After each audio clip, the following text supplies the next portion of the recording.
Welcome to a new daily top AskReddit video. Today's topic. What's the wildest thinger you up text has lead to? Got the text from a buddy that he needed help at his house and it was urgent. Thought maybe they had a flood from a burst pipe or something like that. Nope, turns out his wife fell off the sobriety wagon hard.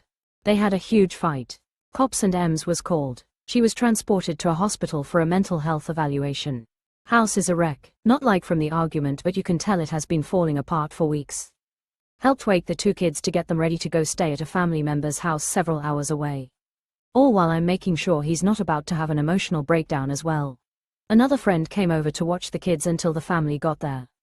During this time the hospital deemed the wife very unstable, but they didn't have the proper unit for her, so she got transported to a facility, heavily sedated due to her being hostile and having suicidal ideation, a couple hours away.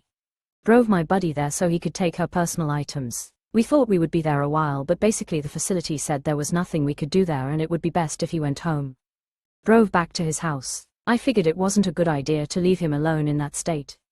He finally broke down, told me everything that had been happening the past couple months. We started to clean up the house, then passed out after the long night. I ended up taking the rest of the week off to help him out and make sure he was good mentally. They're long divorced now, he along with the kids are in a good place. Her not so much, but it is what it is there. Check on your friends often. Edit, thanks for the love everyone. It's heartbreaking seeing people say they don't have a support system though. Best we can do is be that someone for anyone if needed. You are a good friend. Everyone needs a friend like you. Got a call from a friend asking if I wanted to hang out with him and a mutual friend. We went to a jazz bar in downtown Houston. While we were there, mutual friend got a call from a girl who was tending bar at another place and said it was slow and we should come hang out. We ended up going to the barrio to a little shack that when the side opened like a garage door it became a Tejano bar. When we walked in I could hear someone say, "What are these white boys doing here?" We walked up to the bar to meet mutual friend's friend and she took him out onto the dance floor. Her mom was there hanging out and took my other friend out onto the dance floor, leaving me alone at the bar. While I was standing there, a guy who looked like he could be cast as Mexican gangster in a movie walks up and stood inches from me and looked me up and down like he wanted to start something.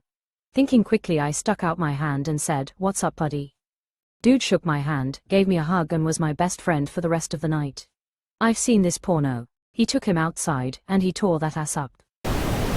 It was a buddy of mine at about 1 a.m. hitting me up about his neighbor's dog.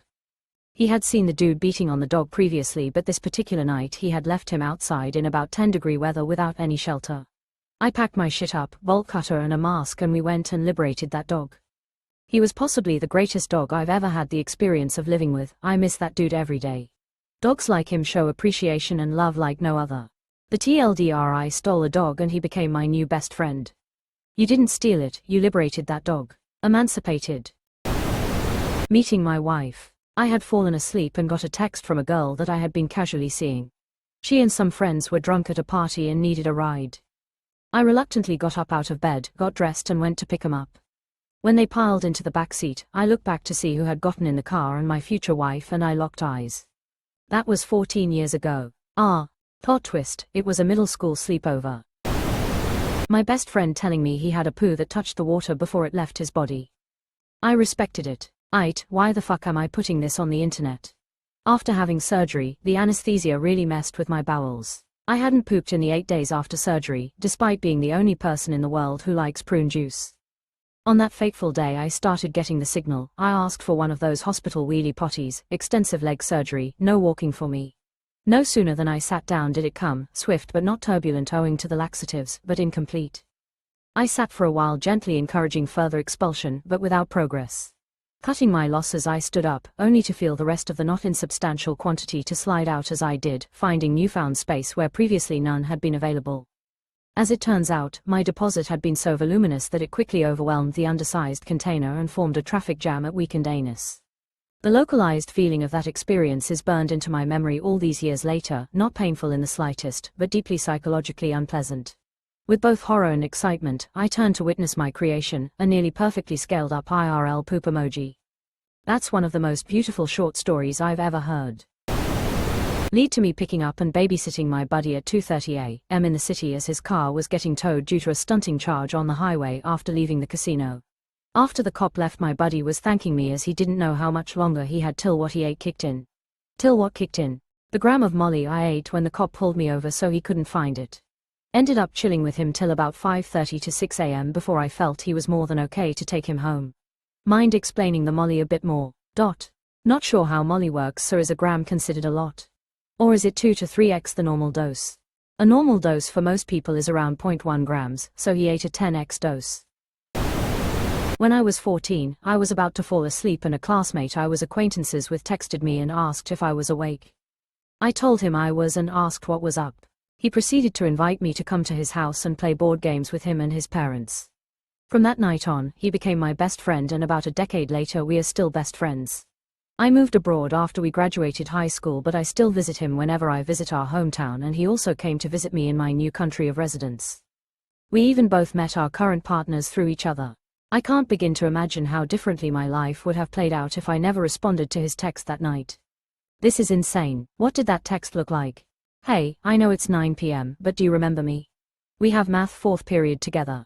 Me and my parents are having a game night, and we need a 4th for Catan. Do you want to come over and play? And you were just like, yeah. Sounds dope. Quote. I wish I was joking, but that is pretty much exactly what the text said, lol. He just explained that his family was playing a game, IRC, it was codenames, and they needed an even number of players but they only had 3. I love board games, so I just replied asking for his address. The only other family members of his I met before that night were his older sisters. They were both in my orchestra class that year and I was friends, but not super close, with them, so that familiarity may have helped. They weren't home that night though, so it was just him, his parents, and me.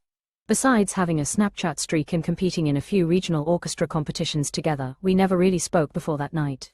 I have no idea what made him want to reach out to me in that moment. Whatever the reason, I am forever grateful that he did. Closing parenthesis. Not a text, but a phone call. About 10 years ago, maybe more, I was sleeping and around 2 a.m. I got a phone call from ARC, which is Alberta Health Services, Alberta Children's Hospital. My wife is a nurse and she works at the ARC, so I groggily answered. On the other end was an upset-sounding woman and she just said, "Can you come get me? My phone and car are dead in the parking lot." Sure babe, no problem. I get in my truck and make my way over to the hospital, booster cables and charging cord in hand. I'm gonna be a goddamn hero. I might even get a little special something out of this, I'm thinking to myself. I realize on the way that I forgot my phone at home. But also, didn't really care, because the only person that would ever call me at 2 a.m. is waiting for me to save her in the parking lot of doom.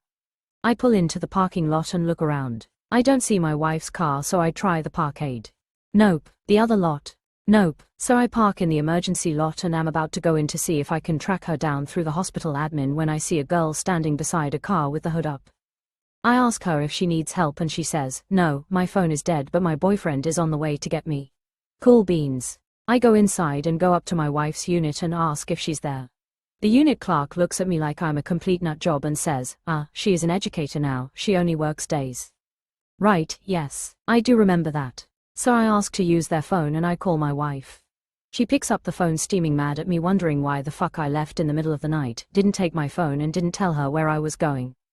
I'm like, someone from the children's hospital called me and said they needed a boost. At this moment I'm very confused. I tell her I'll be back shortly and we can talk it over. I go back out to my truck and see that same girl standing there. I get a strange feeling, so I ask her if she happened to call from the hospital at around 2 a.m. She says yes and starts looking at me funny.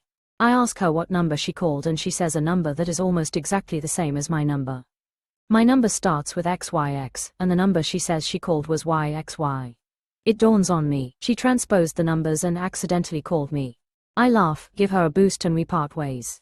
I get home, explain what happened to my wife, who is very suspicious about the whole thing, understandably. I had happened to get the call when she had been in the washroom feeling a tad sick. Anyway, a few weeks later one of the other nurses was telling my wife a funny story about how one of her friends accidentally called someone else's husband to boost her car one night and that idiot actually showed up. I was that idiot. My wife felt so bad for being suspicious of me that I did, in fact, get a little special something. I am closing this thread now because I just love this story and I want nothing to spoil the joy I have in it. Good on ya.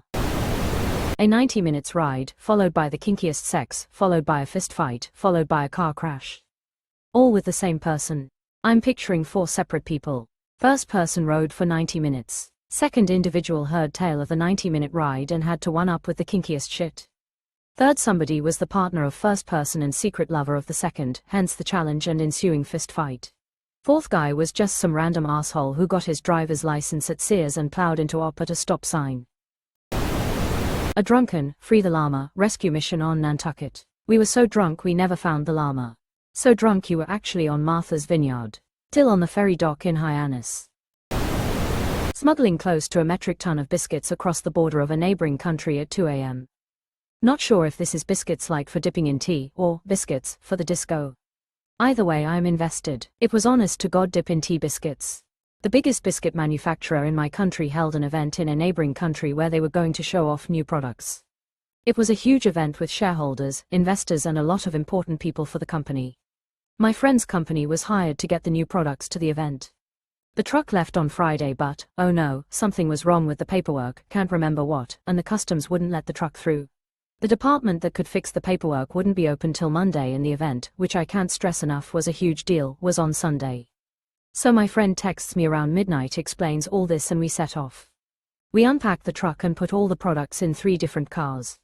It was around 300 kilograms per car and we tried our best to hide it, but that's a lot of fucking biscuits. I called my girlfriend and a friend of mine to come with me. They brought some bags to put over the biscuit boxes and we pretended to go on a trip.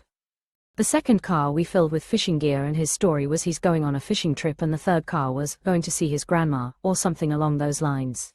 We all left 15/20ths of a minute apart so that even if they cough one of us we wouldn't all be right behind each other. All 3 of us made it without being searched, meet up on the first gas station after the border, loaded all the biscuits into one car and he headed off to make the delivery and we turned back to go home. On their way back, when looking at our passport, the border guard asked us why we stayed in the country for like 20/30ths of a minute, and we were so not prepared for that we said something like one of us left a really important work phone home and we had to go get it. That was suspicious OFC and they searched our car top to bottom, but at that point the goods were well on their way to the event. And that's how we saved the day. Sorry for shit formatting him on mobile.